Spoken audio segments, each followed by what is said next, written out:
Assalamu alaikum everyone. My name is Mutiba Zahid and I'm your English teacher. Today we are going to start our next chapter which is Nothing is Impossible, the construction of spectacular Brooklyn Bridge. तो इस chapter को हम पढ़ेंगे आज. अच्छा, इस chapter को पढ़ने के लिए हम एक टेक्निक इस्तेमाल करेंगे जिसमें हम वर्ड टू वर्ड मीनिंग्स को नहीं देखेंगे बल्कि हम देखेंगे कि क्या हम पूरा का पूरा पैराग्राफ पढ़ के क्या हम उसकी मीनिंग को समझ पा रहे हैं या नहीं. ठीक है, कॉम्प्रिहेंशन के अंदर कभी कभार आपके पास कुछ ऐसे चैप्टर्स भी आ जाते हैं, ऐसा पैसेज आ जाता है जो कि बहुत डिफिकल्ट होता है. तो क्या आप उसको रीड करके उसको कॉम्प्रिहेंड कर पाते हैं विदाउट यूजिंग अ डिक्शनरी. मैंने वैसे तो यहाँ पर मीनिंग्स लिख दिए हैं हर डिफिकल्ट वर्ड के, लेकिन I would like you guys to try to read the chapter without using a dictionary and try to guess the meaning from the context. ठीक है, आप उस कॉन्टेक्स्ट से ही मीनिंग को गेस करने की कोशिश करें. अच्छा, द टॉपिक है नथिंग इज़ इम्पॉसिबल. एक बहुत ही मोटिवेशनल चैप्टर है जिसमें हमें बताया जा रहा है एक एग्जाम्पल देके कि जिस तरीके से जो ब्रुकलिन ब्रिज है जो कि न्यूयॉर्क में है वो उसकी कंस्ट्रक्शन जो है वो किस तरीके से हमारे लिए एक मोटिवेशन है. उसकी जो कंस्ट्रक्शन का पूरा प्रोसेस था वो किस तरीके से हुआ, उसमें जो लोग इन्वॉल्व थे उनके साथ क्या कुछ हुआ और फिर उसके बावजूद वो जो ब्रिज था वो बन गया. और उसकी जो कंस्ट्रक्शन है वो हमारे लिए क्या है, हमें एक मैसेज दे रही है और वो मैसेज क्या है, नथिंग इज़ इम्पॉसिबल. कि दुनिया में कोई ऐसी चीज़ नहीं है जो कि इम्पॉसिबल हो. What ever you think you can achieve that. जो चीज़ आपके दिमाग में आ सकती है वो आप उसको अचीव भी कर सकते हैं, आप उसको बना सकते हैं. तो स्टार्ट करते हैं पैराग्राफ नंबर 1 से. The Brooklyn bridge is one of the oldest suspension bridges in the United state. Suspension bridge क्या होता है, जो कि हैंग हुआ हो. ठीक है, सस्पेंशन जो जैसे फॉर एग्जांपल जिसको हैंग करके नीचे लटकाया गया हो, इस तरीके से. अच्छा, अब क्या था, ये सब बहुत पुराना सस्पेंशन ब्रिज है इन द यूनाइटेड स्टेट्स जो अमेरिका में है. It connects the New York city boroughs of Manhattan and Brooklyn by spanning the East River. Boroughs कहते हैं जो एरिया होता है ना जहाँ पे जो सिटी के साथ अटैच्ड है, जैसे यहाँ पे लिखा हुआ administrative division of districts of a city. एक सिटी के इर्द गिर्द का पूरा area.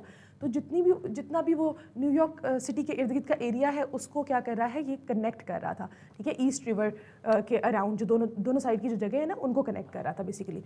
It was the longest suspension bridge in the world from its opening until 1903 and the first ever steel wire suspension bridge.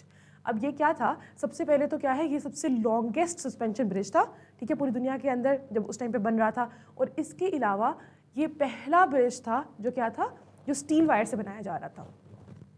Since its opening, it has become an iconic part of New York skyline. अब क्या है, अब जब से ये start हुआ है तब से न्यूयॉर्क की पहचान बन गया है. जब भी न्यूयॉर्क का नाम आता है, you have seen this bridge. ठीक है, आपने देखा होगा इस ब्रिज को. आपकी बुक में मेरा ख्याल है पिक्चर भी बनी हुई है इसकी.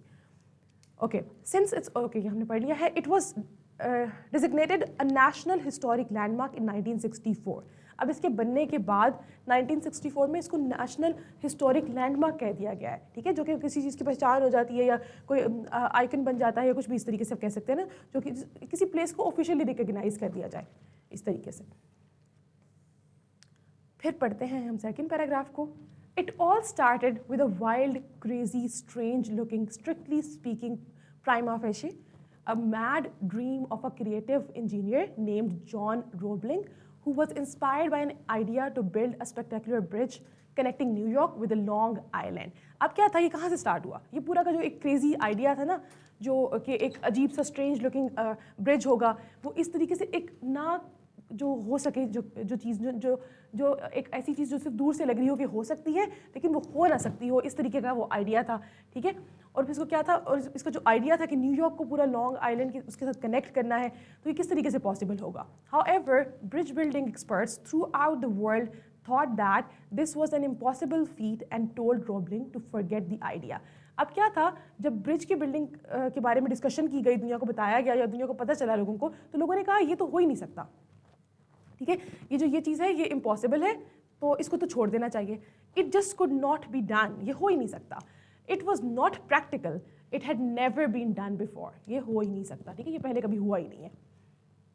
अच्छा, अब जो वर्ड लिखा हुआ है ना, prima facie, that is a Latin word. ठीक है, इसका मीनिंग क्या है, अपेरेंटली एट फर्स्ट साइट जो चीज़ आप कर ही नहीं सकते, जो दिखने में एक चीज़ ऐसी है जो दूर से नज़र आ रही हो ना उसकी, तो यहाँ पे उसको इसी तरीके से कहा गया है. जो उसका ड्रीम था ना, क्या नाम था राइटर, सॉरी पर्सन का रॉबलिंग, ठीक है, रॉबलिंग का जो ड्रीम था उसके बारे में कि दूर से देखने में तो एक मैड ड्रीम लग रहा है, एक पागलपन लग रहा है, एक क्रेजी आइडिया लग रहा है कि कैसे होगा। और पूरी की पूरी दुनिया है, जो लोग थे, जितने भी इंजीनियर्स थे, जो आर्किटेक्ट्स थे, उन सब लोगों ने क्या कहा, उन्होंने कहा दिस इज समथिंग इम्पॉसिबल, ये हो ही नहीं सकता। फिर इसके बाद हमारे पास पैराग्राफ नंबर 3 है, उसमें देखते हैं In a sense, John Roebling heard all those age-old criticism that many of us frequently encounter in our life or career when we try to accomplish something different that appears to be challenging to others. अब देखें बिल्कुल किस तरीके से writer ने इस बात को लिखा है यहाँ पे कि जिस तरीके से जॉन रॉबलिंग ने जो चीज़ें फेस की अपनी लाइफ इस ड्यूरेशन के अंदर, वही सारी चीज़ें जो है वो हम लोग भी अपनी लाइफ में फेस कर रहे होते हैं, ठीक है। We can relate to John Roebling over here कि जब whenever we start something people say the same thing कि this is different, this can not be done, ये नहीं हो सकता, you are not doing something which is easy, ठीक है। तो लोग हमें ये बात कहते हैं कि जो आप काम करने जा रहे हैं ये आसान नहीं है। फॉर एग्जाम्पल दिस प्रोजेक्ट, ठीक है, कोई भी ऐसी चीज़ हो सकती है, आपको एक काम करने जा रहे हो तो लोग आपको बताएंगे कि दिस इज़ नॉट ईजी, ये हो ही नहीं सकता, दिस इज़ इम्पॉसिबल। लेकिन क्या है कि आपने उनकी बातों को ध्यान में नहीं देना और आपने अपने काम में लगे रहना है। तो this is the message over here. अच्छा, but Roebling could not ignore the vision he had in his mind of the bridge. अब रॉबलिंग ने क्या किया, उसने उन सारी बातों का ध्यान नहीं दिया और वो क्या करता रहा, वो अपने काम में लगा रहा। ही thought about it all the time and he new deep in his heart that it could be done. अब जो था वो हर वक्त इसी बारे में सोचता रहता था and deep down he new this thing कि ये हो सकता है, ठीक है, उसे पता था कि ये हो सकता है। फिर क्या था, he just had to share the dream with someone else, उसको ये किसी ना किसी के साथ शेयर करना था। इंसान है ना, तो इंसान जो है वो चाहता है कि वो दूसरों के साथ अपनी चीज़ें शेयर करे। After much discussion and persuasion he manage to convince his son Washington. अब क्या था, उसने काफ़ी ज़्यादा डिस्कशन के साथ क्या किया, उसने परसुएट कर लिया, उसने अपने बेटे को कन्विंस कर लिया, ठीक है। उसने क्या किया, उसने वॉशिंगटन को मना लिया, उसको कन्विंस कर लिया कि ये जो है आइडिया है ये इम्प्लीमेंट हो सकता है। An upcoming engineer that the bridge in fact would be build.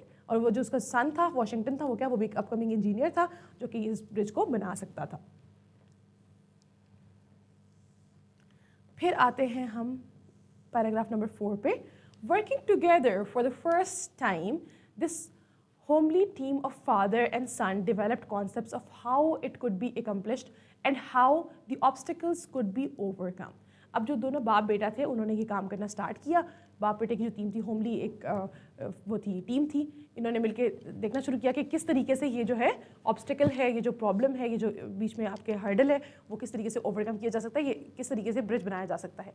With great excitement and inspiration and the headiness of a wild challenge before them, they hired their crew and began to build their dream bridge. अब क्या किया, अब उन दोनों ने क्या किया, अपनी एक्साइटमेंट के साथ, जितनी एक्साइटमेंट थी, जितनी इंस्पिरेशन थी, हर चीज़ के साथ, ठीक है, और हेडीनेस भी बेसिकली आपकी थ्रिल और एक्साइटमेंट को ही कहते हैं। और इस चैलेंज को लेके जो कि उन्होंने कहा था कि एक ब्रिज बनाना है, तो उन्होंने क्या किया, they started doing their work. उन्होंने अपना क्रू हायर किया, लोग हायर किए, ग्रुप ऑफ वर्कर्स जो थे वो हायर किया, और उसके बाद उन्होंने अपना ब्रिज का जो ड्रीम है उस पर काम करना शुरू कर दिया। फिर let's move forward, paragraph number 5। Construction began on January 3, 1870। 1870 के अंदर जो है कंस्ट्रक्शन स्टार्ट हो गई। The project started well, but when it was only a few months underway, a tragic accident on the site appeared to have shattered the dream. अब क्या हुआ, अब देखें, जब आप कोई काम करते हैं ना तो उसके बीच में कोई ना कोई हर्डल आ सकता है, कोई रुकावट आ सकती है, कोई प्रॉब्लम आ सकती है, लेकिन वो आपको टेस्ट करने के लिए होती है। क्या आप इतने ज़्यादा इंथुजियाज्म आपके अंदर है, आप इतने इंथुजियास्टिक हैं टूवर्ड्स द प्रोजेक्ट, क्या आपके अंदर इतनी ज़्यादा मोटिवेशन है कि जो मर्जी चीज़ आ जाए आप फिर भी अपना गोल अचीव करेंगे। तो फिर इनके साथ भी यही हुआ कि इनके पास भी एक बहुत ट्रेजिक एक्सीडेंट हो गया साइट पे, जिसने इनके ड्रीम को शैटर कर दिया for the time being. John Roebling's foot slipped into a group of pylons from the shake of an incoming ferry. अब क्या था, वो जो एक फेरी, एक शिप को कहते हैं, जो या आप कह सकते हैं एक बोट को कह सकते हैं बड़ी, जिसके अंदर चीज़ें आ रही थी, तो वो वहाँ पर आ रही थी, जिसकी वजह से क्या हुआ, उसका पाँव स्लिप हुआ, और वो जो वहाँ पे जो वो फेरी आ रही थी उसकी शेक की वजह से उसका पाँव वहाँ से स्लिप हुआ और वहाँ पे गिर गया, ठीक है। This badly crushed his toes causing those toes to be amputated. Okay, तो उसके जो पाँव थे वो बहुत बुरी तरह से क्रश हो गए और उसी की वजह से उनको एम्पिटेट करना पड़ा। एम्पिटेट का मतलब होता है काट देना उसको, ठीक है, एक बॉडी पार्ट को उसके काटना पड़ गया। फिर क्या हुआ, leaving him incapacitated, he later died of an infection related to his injury and leaving his son Washington Roebling in charge of the bridge. अब क्या हुआ, अब इस पूरे इंसिडेंट की वजह से जो मेन लीड था, जो रॉबलिंग था, जॉन रॉबलिंग, वो उसकी इंजरीज़ की वजह से, या जिसने उसको बिल्कुल ही काम करने के काबिल नहीं छोड़ा था, वो इन्हीं इन्फेक्शंस की वजह से लेटर जो है वो इस दुनिया से चला गया, ठीक है, ही पास्ड अवे। अच्छा, और फिर क्या था, जो वॉशिंगटन रॉबलिंग था वो इंचार्ज बन गया ब्रिज का, क्योंकि अब उसके अलावा जो ऊपर वाली उसमें हायरार्की में जो इंसान था वो तो मर गया, तो पीछे क्या था, जॉन रॉबलिंग बच गया। The actual construction started under the younger Roebling. Not long after taking charge of the bridge, Washington Roebling suffered a paralyzing injury as well. This result of decompression sickness. ठीक है, the result of decompression sickness. तो basically हुआ क्या, फिर जो actual construction थी वो younger रॉबलिंग ने स्टार्ट कर दी, लेकिन कुछ टाइम के बाद वो भी बहुत ज़्यादा बुरे तरीके से पैरालाइज हो गया, ठीक है, उसको भी इंजरी आ गई, और वो किस वजह से हुआ, वो डीकम्प्रेशन सिकनेस की वजह से हुआ, जिसमें आपकी बॉडी में ऑक्सीजन का प्रॉब्लम हो जाता है, या बहुत इसी तरह के सांस लेने की प्रॉब्लम्स की वजह से ही उसके साथ ये प्रॉब्लम स्टार्ट हो गया। This condition played many of the underwater workers in different capacities, as the condition was relatively unknown at that time and in fact was first called Caisson disease. अब क्या था, बेसिकली उस time पे जितने workers थे जो under water काम कर रहे थे, उन सबको ये डिजीज़ होना शुरू हो गई, ठीक है, जो डिकम्प्रेशन सिकनेस है, जो वहीं पे पानी के नीचे रहने की वजह से, ऑक्सीजन की कमी की वजह से हो सकती है, या इस तरह की वजह से। तो जब बहुत ज़्यादा लोग, हर किसी को ये होना शुरू हो गई, और सबके सब लोग जो हैं वो बीमार होना शुरू हो गए, जो यूजुअली उस प्रोजेक्ट के अंदर काम कर रहे थे वो सब लोग, ठीक है। अच्छा, by the project physician doctor Andrew Smith, और एंड्रयू स्मिथ ने उसको शुरू में इस डिजीज़ को जो है वो डायग्नोज किया कि ये क्या है, ये कैसन डिजीज़ है। अच्छा, so Washington was left with a certain amount of brain damage which resulted in him not being able to walk or talk or even move. अब इसी डिजीज़ की वजह से जो वॉशिंगटन रॉबलिंग था, उसके साथ क्या हुआ, उसका जो ब्रेन है वो बहुत ज़्यादा डैमेज हो गया। ब्रेन डैमेज होने की वजह से वो वॉक भी नहीं कर पा रहा था, ठीक है, और उसके अलावा वो बात भी नहीं कर सकता था, ठीक है, बहुत सारे उसके साथ प्रॉब्लम स्टार्ट हो गए।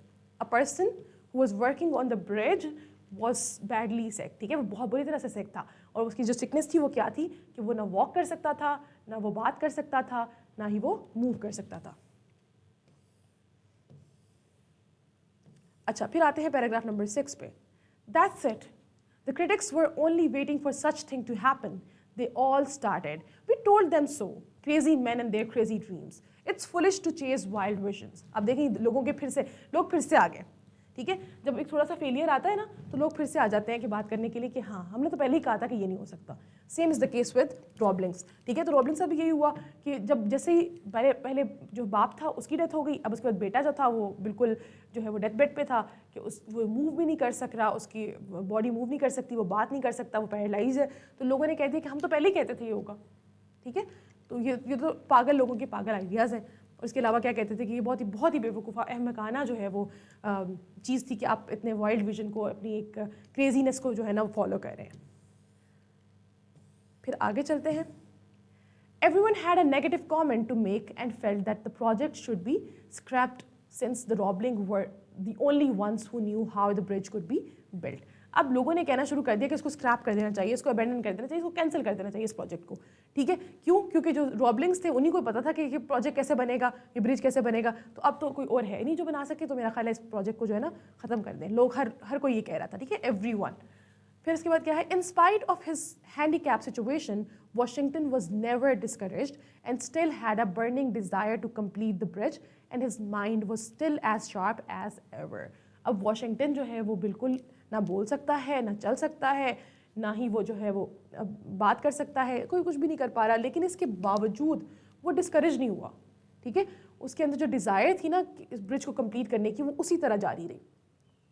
और जो उसका माइंड, क्योंकि उसका माइंड बंद नहीं हुआ था, उसका माइंड तो काम कर रहा था ना, तो उसने क्या कि वो पहले से भी ज़्यादा शार्प जो है ना वो काम कर रहा था, ठीक है, वो पहले की तरह शार्प काम कर रहा था।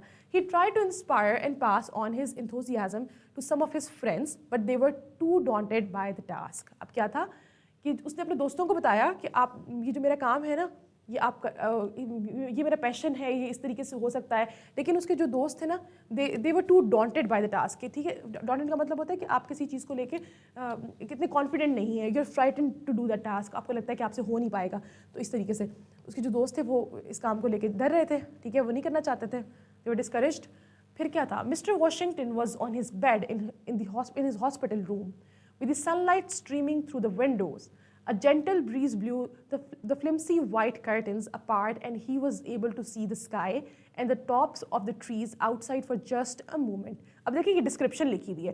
पिछली क्लास में हमने स्टोरी राइटिंग पढ़ी थी ना, तो देखिए कितनी प्यारी सेटिंग क्रिएट हुई हुई है। आप लोगों ने भी अपनी स्टोरी के अंदर जब सेटिंग क्रिएट करनी हो तो आप इससे इंस्पिरेशन ले सकते हैं कि वो हॉस्पिटल बेड पे है, ठीक है, और क्या है, एक जो सनलाइट है वो कमरे के अंदर आ रही है और जेंटल ब्रीज, हल्की सी हवा आ रही है, और जिससे जो कर्टन्स है ना वो आपस में जो हिल रहे हैं, ठीक है, तो उसको वहाँ से स्काई नज़र आ रहा है, ट्री नज़र आ रहा है। तो ये देखिए पूरा का पूरा एक इमेज आपके दिमाग में क्रिएट हो जाता है। तो आप जब अपनी नैरेटिव राइटिंग लिख रहे होंगे, जब आप कुछ भी स्टोरी बना रहे होंगे, तो आपने इन चीज़ों का बहुत ख्याल रखना है कि आपकी डिस्क्रिप्शन, आपकी सेटिंग बिल्कुल इसी तरह लिखी जाए। It seemed that there was a message for him not to give up. Suddenly an idea hit him. अच्छा, अब ये जो पूरी की पूरी सिचुएशन थी ना, ये इसने उसको इतना मोटिवेट किया कि उसने नेचर को देखा है, उसने आसमान देखा है, उसने दरख्त देखे हैं, इसने उसको बहुत ज़्यादा मोटिवेट किया, ठीक है। और उसको ऐसे लगा कि ये उसके लिए एक मैसेज है नेचर की तरफ से कि नॉट टू गिव अप, ठीक है। फिर क्या हुआ, उसके दिमाग में एक आइडिया आया। All he could do was move one finger and he decided to make the best use of it. अब वो क्या कर सकता था, he was able to move just one finger, वो अपनी सिर्फ और सिर्फ एक उंगली को मूव कर सकता था, और उसने डिसाइड किया कि वो उसी से सारा काम करेगा, ओके, कि वो उसको सबसे बेहतर यूज़ करेगा। It was just similar to visualizing a silver line in the midst of dark clouds. अब देखें कितनी मज़े की इन्होंने यहाँ पे एक लाइन लिखी हुई है कि ये जो पूरी की पूरी सिचुएशन में उसको एक होप नज़र आई थी ना, ये बिल्कुल वो सिल्वर लाइनिंग है जो आपको एक उसके अंदर डार्क क्लाउड्स के अंदर नज़र आती है, ठीक है। ये एक मुहावरा भी है ना, every cloud has a silver lining, बिल्कुल उसी तरीके से कि जहाँ पे जितनी मर्जी डार्कनेस हो जाए, जितने मर्जी बादल हैं, काले बादल हैं, जो भी है, उसके अंदर एक सिल्वर लाइनिंग ज़रूर होगी, ठीक है। हर मुश्किल के बाद आसानी है, जैसे कुरान पाक में भी है ना, इन्ना मअल उसरी युसरा, बिल्कुल उसी तरीके से ये बात यहाँ पर की जा रही है कि होप है, ठीक है, उसको होप नज़र आ रही थी। And imagine whom he thought of as a possible helping hand. और सोचिए उसने किसका सोचा होगा कि उसका helping hand बने। She was none other than his better half. और वो कोई और नहीं थी बल्कि उसकी अपनी बीवी थी, Emily Warren Roebling, who was determined to stand by her husband in all circumstances. Emily Warren Roebling जो थी वो क्या थी, वो उसकी बीवी थी, और उसने जो है वो क्या थी, वो हर सर्कमस्टांसेस में अपने शोहर के साथ खड़े होने के लिए डिटरमिन्ड थी। That it was this lady's devotion, unquestioned loyalty that made the entire Herculean task a more manageable. अब क्या था, ये जो पूरी की पूरी जो Herculean task ने लिखा है, बहुत एक्सट्रीमली डिफिकल्ट टास्क को कह सकते हैं, ठीक है। तो ये पूरी की पूरी सिचुएशन के अंदर उसका डिवोशन था, उसकी अनक्वेश्चन लॉयल्टी, जिस पे आप कह सकते हैं कि कंप्लीट फेथफुलनेस, ठीक है, अनक्वेश्चनेबल, जिस पे आप क्वेश्चन नहीं कर सकते, इतनी ज़्यादा वो अपने हस्बैंड के साथ लॉयल थी और डिवोटेड थी to make him achieve his goal. तो उसने क्या किया, उसने हर जगह पे उसकी हेल्प की, उसने उसको मोर मैनेजेबल बनाया। The Brooklyn Bridge might not have been built had it not been for the assistance of Emily Warren Roebling, who provided the critical written link between her husband, Washington Roebling, the chief engineer, and engineers on site. तो अब क्या है, जो Brooklyn bridge है वो ना बन पाता अगर ये खातून ना होती, एमिली वॉरेन रॉबलिंग। तो इन्होंने क्या किया, इन्होंने एक लिंक क्रिएट किया, she became a bridge herself, ठीक है। वो ब्रिज बनी किसके बीच में, अपने हस्बैंड जो कि इंजीनियर था, ठीक है, जो चीफ इंजीनियर था उसकी, और उसके साथ साथ जो बाकी लोग थे जो इस प्रोजेक्ट में काम कर रहे थे उनके बीच में, ठीक है। और किस तरीके से ब्रिज बनी ये हम आगे देखते हैं। Under her husband's guidance, Emily had studied higher mathematics, the calculations of quaternary curves, the strengths of materials, bridge specification, and the intricacies of cable construction. अच्छा, तो क्या था कि जो एमिली है उन्होंने जो है वो हायर मैथमेटिक्स पढ़ा, उन्होंने कैलकुलेशन, उन्होंने हर वो चीज़ पढ़ी जो कि इस कंस्ट्रक्शन के लिए रिक्वायर्ड थी, ठीक है। जो बहुत बेसिक चीज़ें थी, जो बहुत इंट्रिकेट चीज़ें थी, वो सब उन्होंने पढ़ी। He spent the next 11 years assisting Washington Roebling in the supervision of the bridge construction. और फिर उसने क्या किया, उसने 11 साल अगले लगाए, वॉशिंगटन रॉबलिंग को सुपरवाइज किया, और क्या किया उसने, उसकी सुपरविजन में उसने किया, और उसने क्या किया, उसने ब्रिज की कंस्ट्रक्शन में अपना रोल प्ले किया।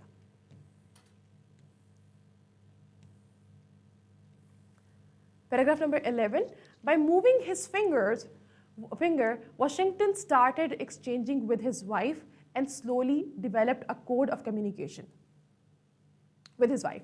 तो उसने क्या किया, उसने अपनी फिंगर को मूव करते हुए जो वॉशिंगटन था, ठीक है, उसने अपनी फिंगर को मूव करते हुए अपनी जो वाइफ है उसको सारे के सारे बातें जो है बताना शुरू की. उसने उसको अपनी कोड लैंग्वेज बनाई, ठीक है. उसने एक कम्युनिकेशन का एक तरीका निकाल लिया जिससे वो अपनी वाइफ के साथ कम्युनिकेट कर सकता था. He touched his wife's arm with that finger indicating to her that he wanted her to call the engineers again.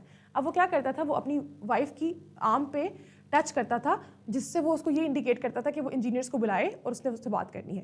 Then he used the same method of tapping her arm to tell the engineers what to do. और फिर वो अपनी जो wife है उसकी arm पे ही touch कर करके बताता था कि उसने इंजीनियर से क्या बात करनी है और वो उसको ट्रांसलेट करके उनको बता रही थी. It seemed foolish but the project was under way again. ये बहुत फुलिश लग रहा था, ये बहुत अहमकाना लग रहा था, लेकिन इसके बावजूद क्या है, प्रोजेक्ट था वो दोबारा से स्टार्ट हो गया था.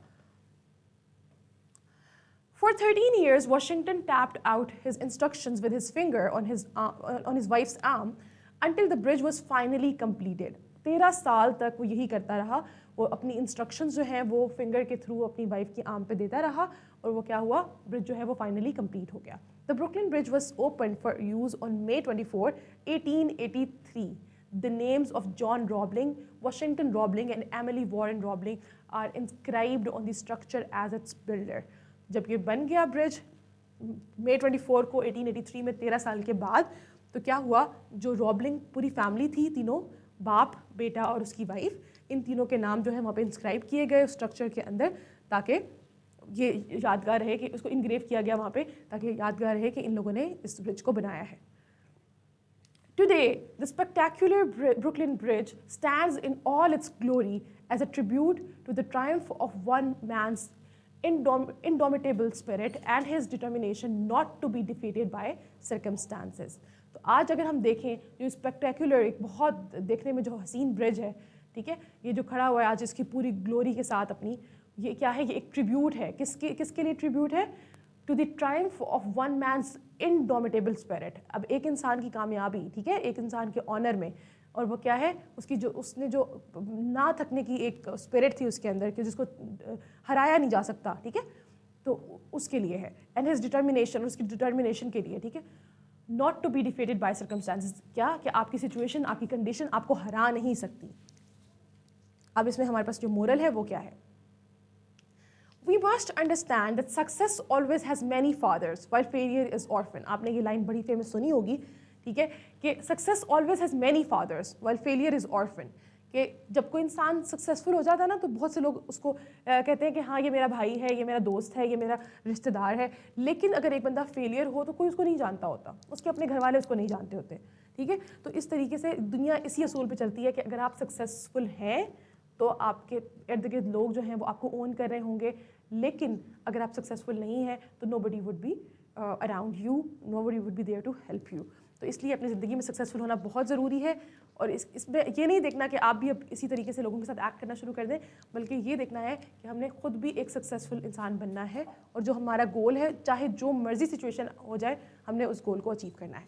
In such situation, you must remember that there are always two hands ready to help you, and those are your own hands. आपने हर तरह की सिचुएशन में सिर्फ एक बात का ख्याल रखना है कि दो हाथ हैं जो आपकी हमेशा मदद करेंगे, और वो आपके अपने दो हाथ हैं. So a strong belief in one's own faculties keeps one focused, not allowing one to lose one's sight, and thereby coping with adverse situations. अब क्या है? A strong belief in one's own faculties. अपने faculties का मतलब है अपनी abilities, अपनी mental power, ठीक है. तो अगर आप एक इंसान का अपने ऊपर पूरा यकीन है, उसको अपनी abilities पे, अपनी mental power पे बहुत ज़्यादा यकीन है, तो वो क्या करेगा, वो उसको फोकस रखेगा, ठीक है, और उसको कभी भी जो है वो अपने मकसद से हटने नहीं देगा. फिर हमारे पास था The Brooklyn Bridge also shows us that dreams that seem impossible can be realized with determination and persistence, no matter what the odds are. अब क्या है, ब्रुकलिन ब्रिज हमारे पास एक एग्जाम्पल है कि जो ड्रीम्स हैं, जो कि इम्पॉसिबल लगते हैं, वो आपकी डिटर्मिनेशन से, आपके परसिस्टेंस से उसको अचीव किया जा सकता है, जो मर्जी हो जाए, जितनी मर्जी और सिचुएशन हो, जितनी मर्जी डिफिकल्ट सिचुएशन हो. It is also a tribute to the engineers and their team work and to their faith in a man who was considered mad by half of the world. और इसके अलावा क्या है, ये एक ट्रिब्यूट है उन सब इंजीनियर्स को, उन सब टीम मेंबर्स को जिन लोगों ने इस ब्रिज के लिए काम किया, और उन सब ने ये शो किया, ये दिखाया कि एक इंसान, उस इंसान पे इन्होंने फेथ किया, उस पर बिलीव किया जिस इंसान को आधी दुनिया ने पागल कह दिया था, जिसके आइडिया को आधी दुनिया ने पागल कह दिया था. ठीक है, तो ये हमारे आज का चैप्टर था. आई होप आपको समझ में आया होगा. इसमें आज हमने वर्ड बाय वर्ड मीनिंग्स नहीं किए, लेकिन उसके बावजूद हमने चैप्टर को समझने की कोशिश की है. ठीक है, तो समटाइम्स आपके पास बुक का कोई ऐसा पैसेज आ सकता है, या फिर कहीं से भी आ सकता है आपके पास कोई ऐसा पैसेज एग्जाम में जिसके मीनिंग्स आपको नहीं आते होंगे, तो आपने उसके कॉन्टेक्स्ट में उसका मीनिंग समझ लेना है. If you are able to understand the whole sentence, it's okay, फिर कोई प्रॉब्लम नहीं है आपको अगर एक वर्ड का मीनिंग नहीं आता. लेकिन when you are reading these things, आपके पास ये जो आपके सिलेबस में जो चैप्टर्स दिए गए हैं, इनके मीनिंग्स आपको आने चाहिए. अगर नहीं आते तो डिक्शनरी यूज़ करनी चाहिए. मैंने आप लोगों के लिए मीनिंग सब लिखे थे, लेकिन आज मैंने आपको, जिस तरह हर रोज़ हम करते हैं कि वर्ड टू वर्ड मीनिंग आपको बताती हूँ, वो मैंने नहीं किया. ठीक है, सिर्फ इसलिए नहीं किया ताकि मैं आपको ये दिखा सकूँ कि अगर हम वर्ड टू वर्ड मीनिंग नहीं भी कर रहे, तब भी हम उस सेंटेंस को समझ सकते हैं, उस पैराग्राफ को समझ सकते हैं, उसका एसेंस समझ सकते हैं. ठीक है, तो आप इस तरीके से अपनी कॉम्प्रीहेंशन स्किल्स को बेहतर कर सकते हैं.